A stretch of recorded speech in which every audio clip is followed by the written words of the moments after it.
Connor and his gang stormed into the bar where Susan worked, unaware that the seemingly friendly bartender was far more than she appeared. With the door crashing open, the group exuded menace, each step calculated to intimidate, and their demands sharp and uncompromising. They wanted obedience, and they wanted it immediately. But Susan, calm and observant, recognized the moment their plan had unknowingly walked straight into her trap. Connor had taken the bait, unknowingly stepping into the web of her carefully orchestrated mission, and from that instant, the balance of power shifted. What followed was a masterclass in intelligence, precision, and sheer skill. Susan moved with the quiet professionalism of someone trained to handle life-or-death situations, turning the bar into a stage for tactical brilliance. Every decision, every motion, every glance became part of a strategy to neutralize the threat around her. But how did she prepare for this confrontation? And what unexpected moves turned the gang's advantage into their undoing? The answers are all in the full story, but before we dive deeper, take a moment to subscribe to the channel. Now let's see how this story truly began. The heavy oak door of the rusty anchor did not simply open. It detonated inward, splintering the frame with the brutal precision of a combat boot. The chatter of Tuesday night patrons died mid-sentence, glasses clinking, chairs scraping back against worn hardwood in startled unison. The smell of spilled beer mingled with polished wood and the faint tang of tobacco, now overpowered by a metallic undertone of imminent threat. Connor led the formation, his boots striking the floor in calculated cadence, each step measured, controlled. His shoulders squared, posture rigid, head tilted slightly downward, eyes scanning with predator-like precision. 5 men followed him, each radiating subtle cues of aggression: clenched jaws, microfinger twitches, shoulders hunched for impact. Cheap cologne overpowered by the raw odor of nicotine and adrenaline. 6 threats, 6 potential vectors of lethal force. Behind the mahogany bar, Susan remained composed, a professional mask carefully maintained. 35 years, soft feature, but with the hidden steel of a trained operator. Her fingers rested lightly on the counter, wrists straight, knuckles whitening slightly from restrained tension. In the mirror behind the bottles, her eyes shifted, Arctic blue, sharp, calculating. The friendly bartender facade evaporated in a fraction of a second, replaced by the cold efficiency of an operator trained to anticipate chaos. Every muscle in her frame contained potential kinetic energy. Connor's eyes locked on her, assessing, calculating. He pulled a jagged knife from his waistband, tapping it against the polished wood with deliberate menace. The sound echoed in the hushed space, a staccato punctuation to the stillness. Pour drinks and keep your mouth shut, sweetheart. Do exactly what I say, or you won't wake up tomorrow. The words were measured, rehearsed, designed to instill fear. Susan's lips twitched not in compliance, but in recognition. A ghost of a smile, invisible to all but trained eyes, flickered and died. She had anticipated this. He had taken the bait, swallowing it with the ease of a man convinced of his own dominance. He wasn't random, he had been lured. The trap was set long before he crossed the threshold. The bar itself was a stage, but the real theater existed in the unseen: her planning, her preparation, the contingencies embedded in the layout and in her own trained reflexes. Connor shifted his weight, a slight imperceptible motion, signaling the crew's readiness. The man's ego radiated outward, heavy, obvious. One hand twitched near his waist and weapon ready. The others mirrored him, forming a semicircle of intimidation, yet Susan's gaze didn't waver. She tracked micro-movements, a subtle shift in Miller's shoulder, a twitch in Jax's finger, the almost imperceptible skin of eyes behind hoods and collars. Each man was a vector, each movement a data point. Patrons froze, some crouching instinctively, others locked in their seats, their presence irrelevant, peripheral. Air thickened, the smell of adrenaline unspoken yet palpable. Susan's hand hovered near a hidden latch beneath the bar, fingertips brushing the cold steel that could seal 6 men in a steel cage within seconds. Her heartbeat was controlled, a flatline rhythm honed over years of elite physiology. Breath measured, diaphragmatic, no rise or fall to betray her readiness. Connor tapped the knife again, sharper this time, forcing a micro-reaction in the bar's reflective surface. Susan shifted slightly, imperceptibly, her shoulders adjusting 3 inches, enough to misdirect, enough to set him up. Connor lunged for proximity control, hand aiming for her hair, a primal instinct to dominate, to assert physical control. She moved, 3 inches precise, and his grasp found only air. His stumble was subtle, yet visible to anyone trained in reading combat inefficiency. The micro-failure carved out across the formation, time slow in that fraction. The crew hesitated. The initial dominance of 6/1 subtly disrupted. Susan's eyes never left the mirror, reading trajectories, predicting vectors, calculating outcomes. The trap was invisible, but lethal in conception. Connor's ego masked his awareness. Yet beneath it, tiny tremors betrayed the first ripple of doubt. The bar remained deceptively quiet. The wooden counter bore silent witness, every scratch, every dent, every polished curve now part of a battlefield map known only to her. This was not chaos. This was a deliberate engagement, a dance she had orchestrated with lethal precision, each step choreographed, each move anticipated. Connor had entered her domain, and the prey had become the hunter without a single shot fired, without a word beyond the knife's percussion. Connor pivoted with a controlled menace, shoving Mr. Henderson aside. The old man's hat tumbled to the floor, a muted punctuation in the thickening tension. Henderson's fingers twitched involuntarily, gripping the edge of the bar, knuckles whitening, a subtle micro-expression betraying the fight-or-flight conflict raging beneath his aged exterior. Connor's eyes lingered on the man for a fraction too long, a predator savoring dominance, before he swept back to assess his crew. While Connor's back faced her, Susan entered her OODA-loop observe, orient, decide, act mental gears spinning with surgical precision. 6 threats, each mapped, each trajectory analyzed in milliseconds. 2 men positioned at the threshold, blocking Negressa textbook fatal funnel. To advance toward the register, their body language calibrated for intimidation yet unconsciously telegraphing aggression, a toe pointed inward, subtle shoulder rotation, wrists flexed near concealed blades. Jax, the quiet operator in a hoodie, lingered at the perimeter, eyes darting between angles, body weight shifted onto the balls of his feet, ready for reactive engagement. Connor, center stage, radiated raw arrogance, but his stance contained explodable overextensions. No firearms were visible, but waistband bulges and the faint metallic shimmer of grips betrayed concealed sidearms. The threat calculus was immediate. Susan's pulse remained flat, a physiological trait honed over elite Navy SEAL conditioning. Her sympathetic nervous system had been trained to decouple fear from action. Breath controlled, diaphragm anchored, she became a study in kinetic potential, minimal movement masking maximal readiness. Her fingers brushed a clean glass atop the bar. She set it down with a deliberate clink auditory bait, designed to redirect attention. The crystal tone resonated through the room, subtle yet precise. Connor's head snapped, pupils contracting, micro-expression of irritation and surprise. He pivoted, weight shifting to far forward, exposing lateral vulnerabilities. "I'm just pouring that drink you wanted," Susan said, her voice calm, even, almost conversational. "You look tense." The words carried zero tremor, zero hesitation, yet the subtext was unmistakable. She controlled the rhythm, the space, to perception. The psychological pressure pressed invisibly on every member of Connor's crew. Connor's ego could not withstand perceived disrespect. His hand lashed toward her hair, a rapid attempt at proximity control, intent clear, dominance through physicality. Susan's micro-adjustment, a shift of 3 inches, was imperceptible to an untrained observer but critical in combat calculus. His fingers met only air. He stumbled forward, balance compromised for a fraction of a second. The crew, trained in intimidation but untested in engagement against a predator, registered a microdissonance. Confidence falter in the subtlest of waves twitches, shallow breaths, slight ocular dilation.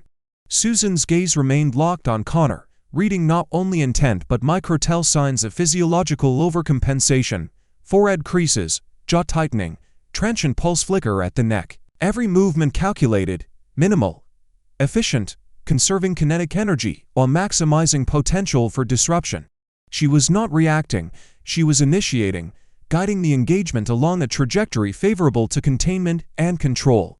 Connor recovered, but the stumble had already seeded doubt.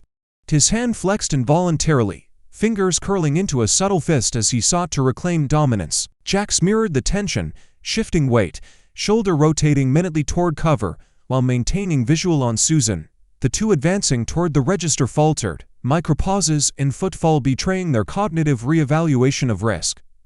The room itself seemed to compress, the acoustics of hardwood and glass amplifying every minute sound. The scrape of a boot, the faint clink of glass, the inhale of controlled breathing. Susan's hand hovered briefly near a concealed panel beneath the bar, fingertips brushing the cold steel latch that could alter the battlefield in a heartbeat. Every element, the placement of bodies, the environmental geometry, the human variables was integrated into her instantaneous mental model. Connor had underestimated her, misjudged the scope of her preparedness. The predator had walked unknowingly into a controlled kill box. The tension remained silent, invisible, a tightly coiled spring. Every participant in the room moved, breathed, reacted, unaware that the floor plan, the objects, even the reflective surface behind the bar, were components of a lethal algorithm being executed in real time. Susan's calm was a weapon, her invisibility in the chaos a strategic advantage. Connor's stumble, though minor, was the first breach in the veneer of authority. "You assumed the package in the safe was undefended," Susan said, her voice low, controlled, carrying the weight of inevitability. The timbre was quiet but edged with authority, measured cadence betraying no hint of panic, only precise calculation. Her eyes scanned the room, tracking every micro-expression, every involuntary muscle twitch. Connor froze mid-step, a reflexive jerk betraying surprise. Pupils constricted, a brief dilation spike marking the neurological recognition of an unexpected variable. "How do you know about?" His words faltered, caught halfway, tongue pressing against teeth in a failed attempt to regain cognitive dominance. Susan's hand slid beneath the bar, fingers brushing along the cold steel edge of a concealed switch. Movement was subtle, a micro-adjustment invisible to the untrained eye, executed with the seamless efficiency of years of tactical training. The switch engaged, and magnetic bolts slammed into place front and back, emitting a mechanical, resonant thud that vibrated through the floorboards. The sound was barely audible over the suppressed gasp from the old man at the counter, yet it carried a definitive finality. The physics of the moment was immediate. The six intruders, Connor and his crew, shifted instinctively toward the exits, their previously confident stances recalibrating in a microsecond. Their lateral movement was obstructed, kinetic trajectories recalculated under duress. The bar was no longer a passive environment. It had transformed into a controlled engagement zone. Every door, every point of egress had become a containment vector. They were no longer holding the bar hostage. They were trapped, confined within a steel and wood kill box she had architected. Connor's jaw tightened, a micro-expression of cognitive overload as the implications registered. His knuckles whitened, subtle tremor in his left hand betraying the onset of adrenaline-induced micro-failure. He sought immediate verbal dominance, mouth opening, closing, words caught in the neurolinguistic choke of surprise. His crew mirrored him in minute ways, shifting weight, a quick glance toward potential exits, fingers brushing concealed weapons as instinctual reassurance rather than aggression. The equilibrium of threat had been violently inverted, now existing under Susan's control. Susan's posture remained neutral, her body language non-threatening yet radiating lethal potential. The operator's stance was subtle, feet slightly wider than shoulder width, knees micro-bent for rapid kinetic response, shoulders relaxed but ready to absorb or redirect force. Her head tilts were calculated, scanning zones of risk, each threat vector, each reactive capability, each micro-movement of muscle under stress. Her fingers hovered near the bar's surface, tactile memory anchoring the location of the switch and the floor plan. The air compressed, oxygen molecules seemed to thicken around the intruders as their nervous systems recalibrated. Micro-pauses in respiration, slight dilation of pupils, a millisecond delay, inocular tracking, all indicators of cognitive dissonance under acute stress. Jax's fingers twitched near his waistband, a subtle repetition that betrayed his uncertainty. Connor's eyes flicked to the mirrored reflection behind the bottles, trying to detect an unseen variable, a misjudgment in her placement, a gap. There was none. Susan spoke again, almost imperceptibly, each syllable measured. "You're inside my perimeter now." Her voice was calm, yet the physiological effect was undeniable. Heart rates accelerating, sympathetic responses triggered, micromuscle tension visible in posture and clenched fists. The psychological inversion was complete. Predators had become prey within a constructed battlefield. Even the old man at the counter, Mr. Henderson, absorbed the shift in dynamics. Fingers relaxed on the bar, a shallow inhale escaping, lips pressed tightly together. The threat vector had realigned in an instant, transferring authority from Connor's initial aggression to Susan's precise control. The silent language of the room changed. Every glance, every subtle foot adjustment, every minuscule breath carried recalculated intent. Susan's calm remained absolute. There was no rush, no flinch, no hesitation. Every movement, every decision, every observation was deliberate. The magnetic bolt sealed their fate. The 6 intruders were now participants in a lethal rehearsal, choreographed entirely by her trained awareness and controlled anticipation. The bar had ceased to be a scene of hostage intimidation. It had become a containment and control environment, optimized for maximal leverage and minimal risk to innocence. Connor's eyes widened fractionally, micro-tremor in the jaw as he processed the inescapable reality. The crew shifted subtly, weapons glinting, but their kinetic advantage evaporated. Susan's gaze remained icy, arctic, unbroken. She was the locus of control, the center of this quiet storm. Miller, the largest of the crew, moved first. His body cold with brute force momentum, a sloppy lunge over the polished bar. Every step was heavy, announcing intent rather than precision. The micro-jerk of his shoulder betrayed overcompensation, a subtle imbalance from assuming mass alone would secure dominance. His boots struck the floor with a harsh thump, the echo vibrating through the hardwood, reverberating against the mirrored bottles behind the bar. Susan adjusted her stance, knees micro-bent, weight anchored for rapid response. Her eyes tracked the vector of his approach, calculating angles and potential points of contact in milliseconds. Fingers hovered, primed to engage the elbow joint, shoulder girdle, and brachial plexus. Her hand moved in an economy of motion, sliding along his arm with a precise grip that neutralized kinetic momentum. Miller's arm extended, overcommitted, his muscles tensed in anticipation of resistance, unaware that resistance was already calculated and waiting. She trapped his elbow in a mechanical lock, a micro-adjustment of her wrist and forearm, ensuring maximum leverage. A crisp pop resonated, the joint hyperextended beyond its physiological limit. Miller's reflexive grunt and stagger betrayed acute nociception. A fleeting widening of eyes and clenched teeth marked recognition of sudden incapacitation. Pain flared through the brachial nerves, signals racing to the central nervous system, causing involuntary muscle contraction and immediate motor impairment. Before he could adjust or retaliate, Susan drove the heavy crystal decanter into the brachial plexus at the apex of the shoulder. The weight and velocity transferred kinetic energy directly to the cluster of nerves, sending a jolt that flattened his arm against his torso. Miller's torso slumped, knees folding beneath him, and he collapsed behind the bar with a muffled crash. Wood creaked, bottles rattled, glass kissed the counter. The sound was visceral, but controlled, a percussion marking the termination of one threat vector. Out of sight, out of operational equation. Susan's eyes scanned the remaining 5 immediately, registering micro-flinches and shifts in posture. 2 men adjusted subtly toward the door, feet pivoting minutely as they reassessed egress possibilities. Connor's hands twitched near his concealed waistband, his jaw micro-tightening. Jax's eyes flicked to the fallen Miller, a micro-shift of weight onto his back foot betraying recalculated threat assessment. The room's acoustic footprint now favored Susan. Every object, every reflective surface, and every shadow had been catalogued in her instantaneous mental map. Her breathing remained controlled, diaphragmatic and silent. Pulse flatlined, peripheral vasoconstriction minimizing visible tremor. Fingers flexed briefly on the counter, tactile feedback confirming spatial awareness and recalibration of threat angles. She had converted Miller's aggression into an instructional moment, the cost of overcommitment, the risk of misjudging a trained operator. The remaining 5 intruders recalibrated their vectors, micropauses in footfall betraying subconscious reassessment.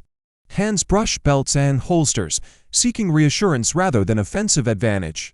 Micro-movements, shoulder elevation, toe rotation, ocular saccades revealed subconscious calculation of escape or secondary aggression. Every physiological reaction was data Susan absorbed silently, catalogued in her internal OODA loop. The air between Susan and the remaining threats thickened, not with sound, but with anticipatory kinetic energy. Her stance remained unbroken, shoulders squared yet fluid, knees micro-bent, NYC, scanning, calculating, post. The subtle alignment of her body, the placement of her feet, the position of her hands, each element was a force multiplier, minimizing her own exposure while maximizing the threat disruption she could generate at any given instant. Her lips pressed together briefly, a micro-twitch indicating calculated patience rather than hesitation.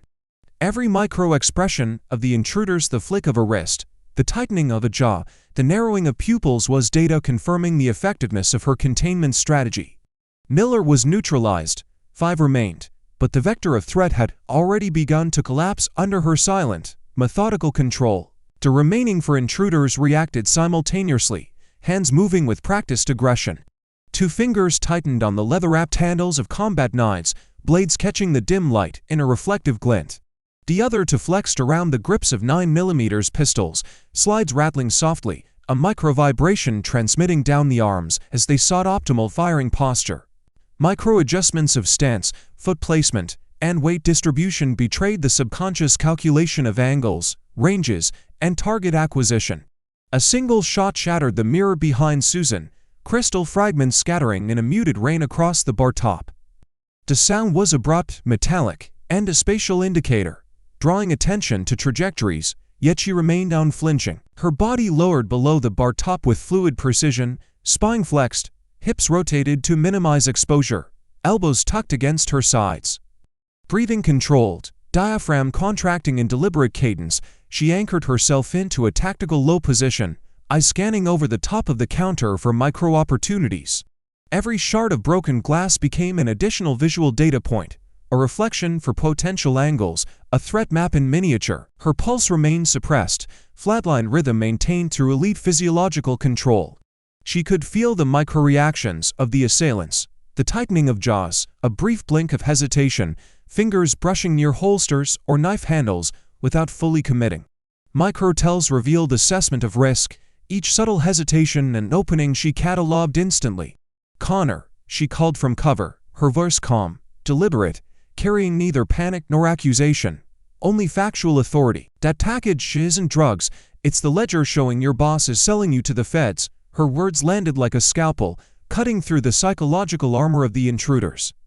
The syllables were measured, carrying an implicit threat without aggressive intonation. Each phoneme was spaced to maximize cognitive impact, forcing comprehension mid-action. The gunman positioned by the door froze, a fraction of a second longer than natural. His eyes flicked to Connor, micro-adjusting his stance, head tilting minutely as the neurological pattern of doubt and recalculation ignited. He registered the new variable, the truth of the package, the implicit legal consequence, the collapse of assumed leverage. Fingers relaxed fractionally on the trigger, wrists micro-rotating as he sought alignment between intent and newfound reality. The subconscious recalibration rippled through the group, a silent communication of uncertainty. Connor's micro-expressions betrayed the first cracks in composure. His nostrils flared briefly, jaw muscles twitching, a fleeting widening of eyes. The rational frontal cortex was engaged in rapid problem-solving, attempting to reconcile the breach of expectation. He had assumed certainty over control, now he faced variable disruption with immediate operational consequences. Susan maintained her position low, bar top providing cover and tactile stability. Her peripheral vision absorbed the movement vectors of the remaining threats: shoulder rotation, foot pivot, grip flex, minute ocular saccades indicating assessment of threat zones. She calculated probability of engagement for each vector, integrating environmental factors, counter edges, bottle placement, shard scatter, reflective surfaces into a dynamic operational map. Breath was silent, measured, anchored in diaphragmatic control. Heart rate remained suppressed, no extraneous microtremor betrayed her presence or readiness. Fingers flexed intermittently against the bar edge, tactile reinforcement of spatial memory. Her cognitive load remained acute, processing multiple vectors, potential lines of fire, and behavioral microtel simultaneously. The gunman at the door shifted weight subtly, toes pivoting, microfacial expression of doubt spreading across his features, a raised brow, a twitch at the corner of the mouth, lips tightening.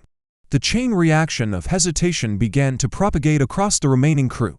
Connor's previous dominance was now countered by uncertainty, psychological inversion already in effect. Susan's position remained optimal, low, compact, ready for immediate offensive or defensive action. Her observation of micro-expressions, combined with environmental mastery, allowed her to exploit hesitation as a force multiplier. The remaining threats were not yet neutralized, but their psychological and tactical advantage had eroded under her precise, methodical control. Susan vaulted over the bar with fluid precision, her body compact, low, each movement economized for maximum efficiency. Feet landed silently behind the counter, knees microbent, core engaged to absorb impact and maintain immediate readiness. Her eyes swept across the room, assessing angles, trajectories, and residual threat vectors in real time. Each heartbeat measured, pulse suppressed through elite conditioning, diaphragm anchored to eliminate microtremor. The nearest knife-wielding intruder advanced, blade arcing toward her. Susan executed a calculated leg sweep, the arc precise, using rotational torque to destabilize his base. His center of gravity compromised, he stumbled forward. Instantly, she slid into a sleeper hold, arm locking around the neck and clavicle, applying pressure to the carotid artery and jawline with minimal energy expenditure. For seconds later, micromuscle failure induced unconsciousness. His body slumped, controlled yet unyielding, the lympophysiological confirmation of rapid neural shutdown.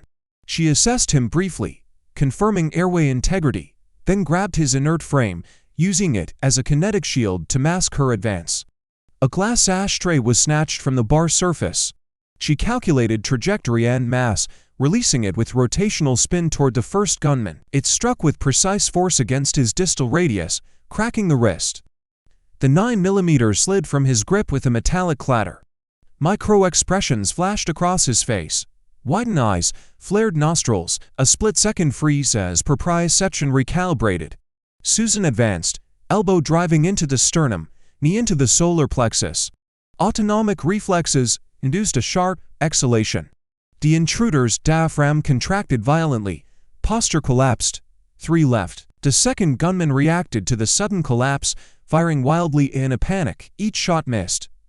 The trajectory inconsistent, grips flexing too tightly, body overcompensating. Susan closed the distance with tactical footwork, leveraging angular momentum. Her wrist seized his forearm, applying a joint lock that exploited leverage and natural articulation. Simultaneously, a controlled headbutt made contact with the temporal ridge, disrupting cranial balance and inducing momentary neural disorientation. She applied a zip tie to secure the arm, neutralizing immediate threat.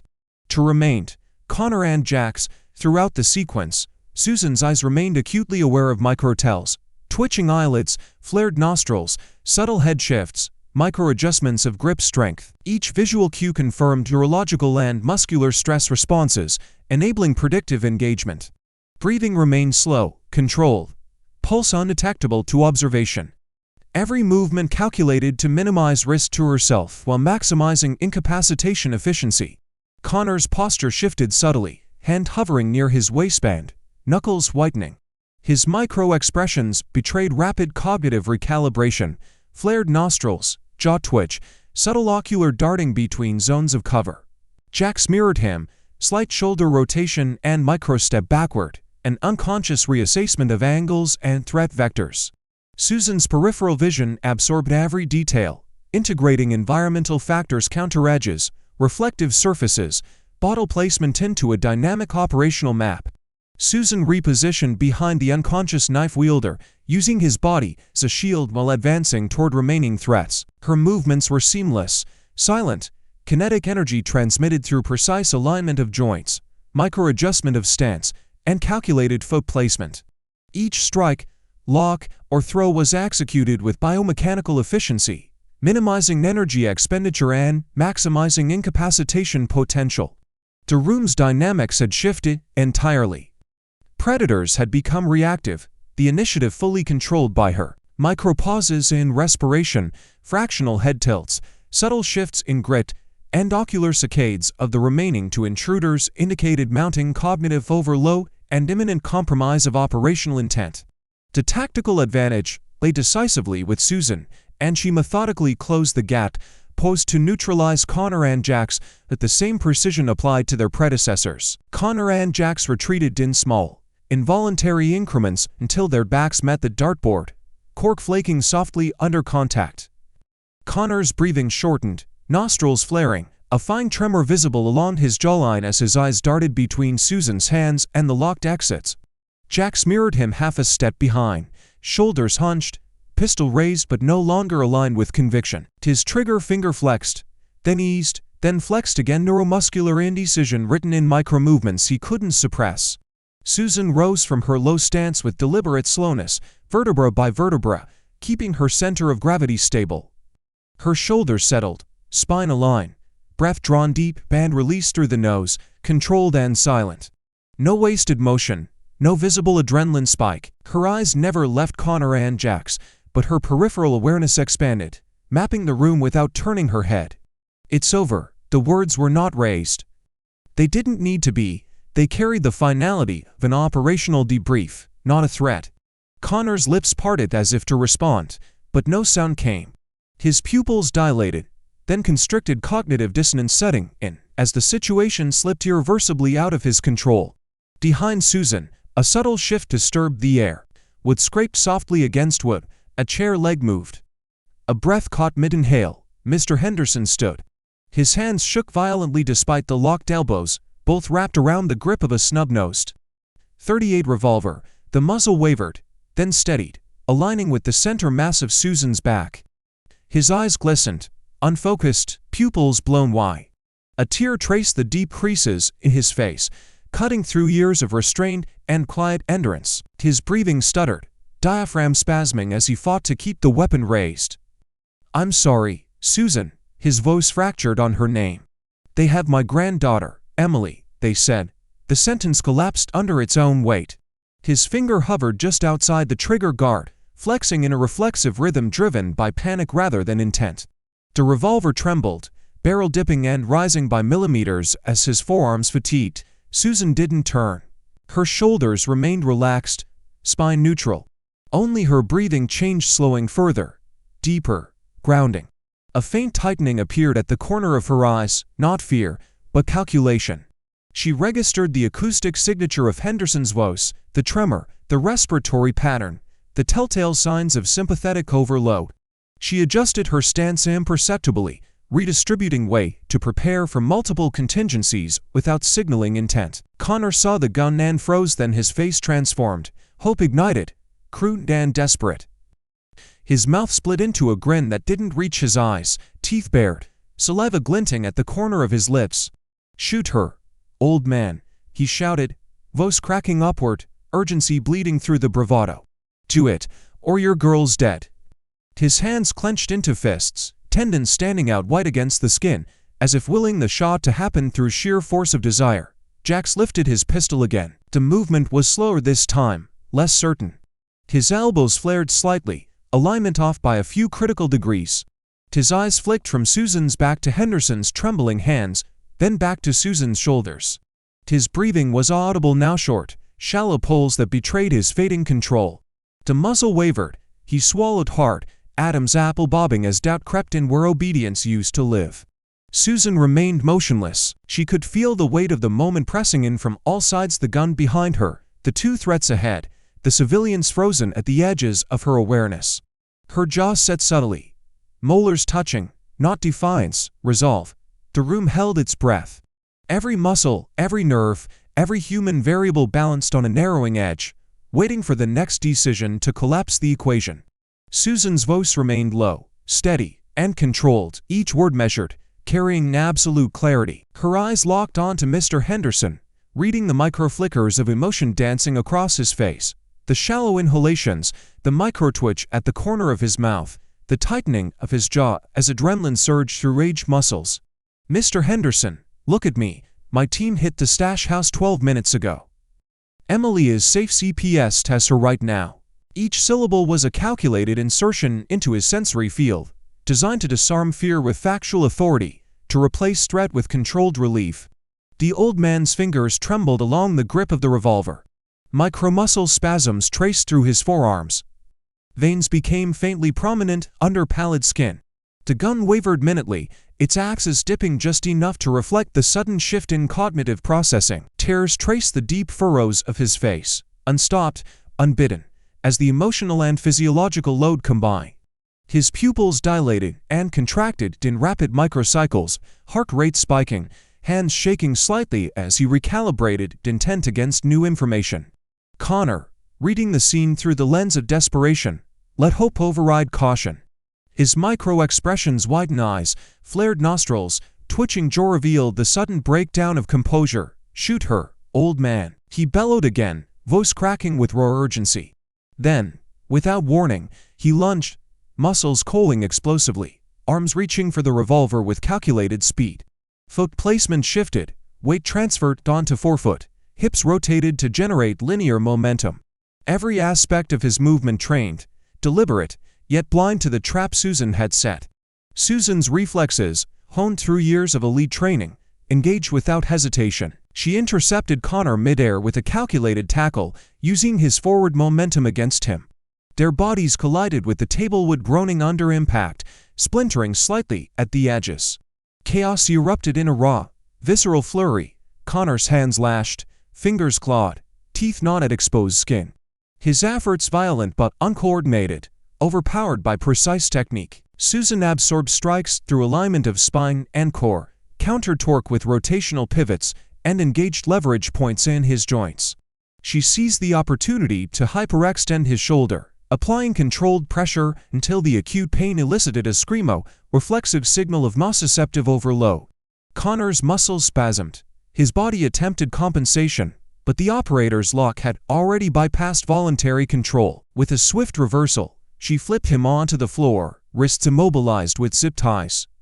The tactile feedback of the tightening cuffs confirmed full neutralization, neural pathways overwhelmed, kinetic potential contained. Simultaneously, Susan rotated, micro-adjusting balance to confront Jax. Her grip found his wrist, applying a joint lock with a subtle twist, redirecting his energy and neutralizing leverage. His body responded instantaneously, the neuromotor response forced into compliance. She drove him face first into the bar with precision, wrists secured with zip ties, controlling his center of gravity, reducing risk of secondary strikes. Micro-expressions across Jax's face tightened jaw, blinking, shallow exhalations confirmed rapid physiological submission. The 6 intruders were accounted for, each body's positioning, each secured joint, each residual twitch noted and neutralized. Susan exhaled once, minimally, a controlled release, spine adjusting, shoulder rolling imperceptibly. Every movement, from interception to restraint, had been executed within milliseconds, kinetic efficiency optimized, environmental variables leveraged. Mr. Henderson's grip slackened, fingers curling around the revolver without tension. His body trembled, microfacial muscles unspooling, the autonomic nervous system beginning to stabilize. Susan remained vigilant, scanning room vectors, confirming no residual threat, ensuring every actor in this controlled chaos was fully neutralized. The bar, once a theater of aggression, now lay under her methodical, quiet control. Susan exhaled softly, rolling her shoulder in a controlled, fluid motion, feeling the subtle tension in the deltoid fibers release. Her spine adjusted imperceptibly as she stepped forward, heels and toes gliding in measured increments across the worn hardwood floor. Every step was deliberate, maintaining tactical awareness while minimizing unnecessary exposure. She reached Mr. Henderson, eyes scanning the microtremors in his grip, the slight whitening of pupils, the quiver along his forearms as he continued to clutch the snub-nosed. 38. Gently, she closed the distance and took the revolver from his hands, her fingers wrapping around the weapon with deliberate care, ensuring the old man's musculature relaxed under her touch. A faint sigh escaped his lips, shoulders slumping fractionally as parasympathetic relief began to take hold. "It's okay, you protected family." "I have done the same," Susan said, her voice calm, measured, carrying the authority of someone who understood risk, consequence, and human fallibility. The subtle cadence of her words reassured Henderson, micromuscle twitches in his face softening as tension released through small, involuntary exhalations. Her eyes shifted briefly to the floor safe behind the bar. Fingers brushed over the metal edge, tactile memory confirming the orientation of the lock now disengaged. She reached in, retrieving a small encrypted hard drive.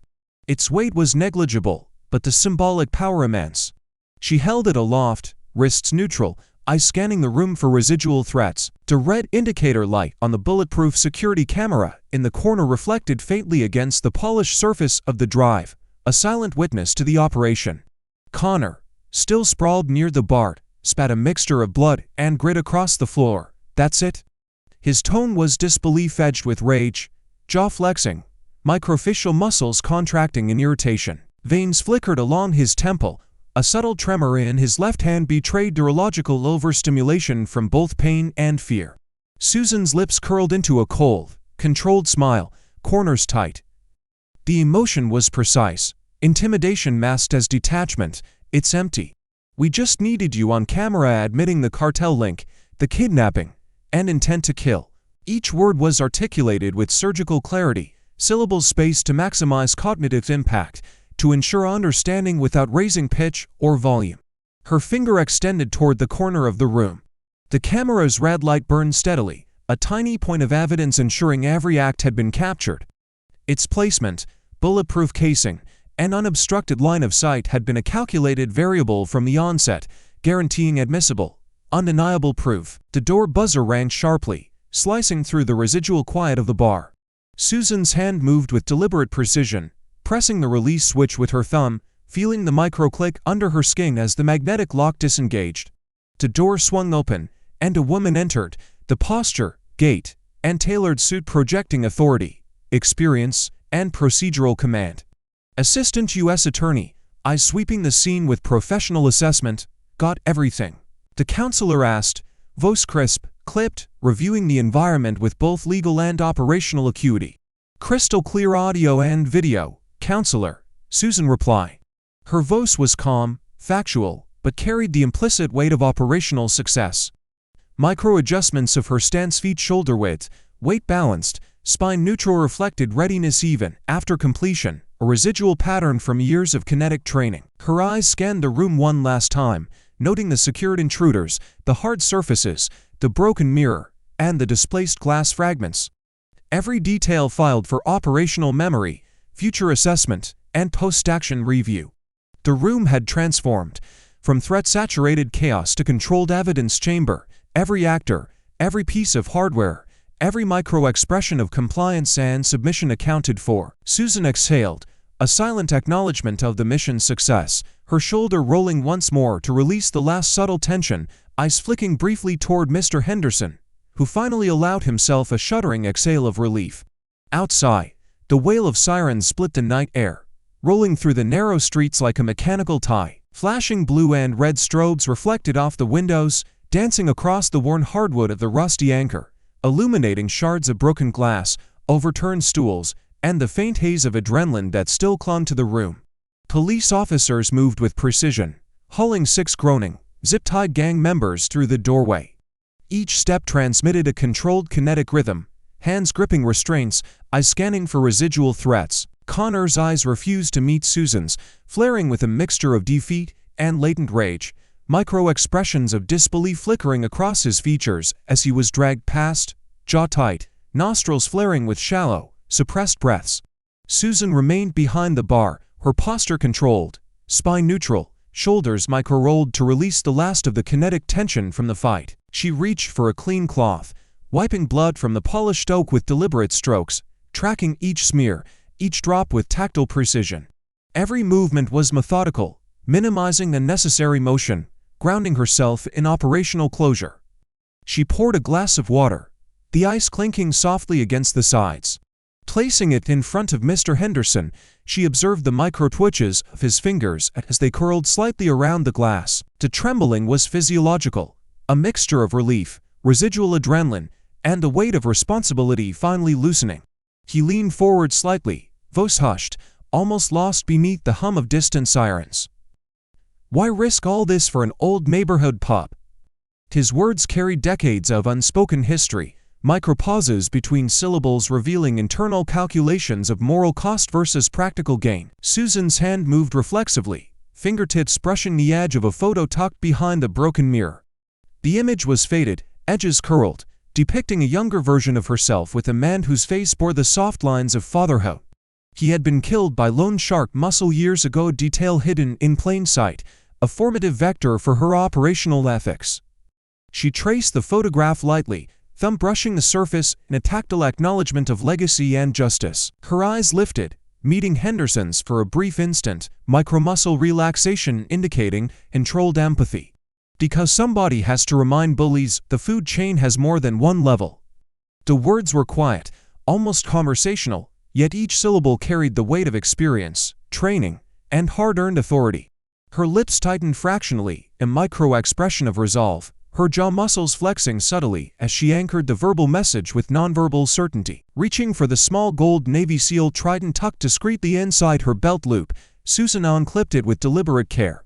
The metal caught the residual strobe lights, glinting against her shirt as she pinned it visibly for the first time, signaling not just rank, but survival, identity, and authority realized. The motion was precise, hand rotated at the wrist, fingers flexed, thumb locking the clasp into place with a soft click audible only to herself. She slung her back over her shoulder, micro-adjusting the strap to distribute weight evenly. Posture straight, head held high, spine aligned.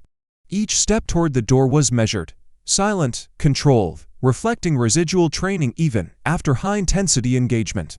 Cool NYC air hit her face as she exited the bar, the night carrying the scent of asphalt, distant exhaust, and faint ozone from flashing police lights. Her breathing was deep, diaphragmatic, pulse returning to baseline, yet readiness remained encoded in every micro-adjustment of her stance, eyes scanning the environment instinctively. The mission was complete, the operational objective achieved. 6 neutralized threats, evidence secure, civilians safeguarded. Yet the war, as she knew, was ongoing. Every micro-decision, every calibrated response a reminder that vigilance never truly ended. For those following her journey, the story of precision, courage, and methodical action continues. Subscribe to the channel to witness more operations, tactical mastery, and quiet professionalism in the line of duty.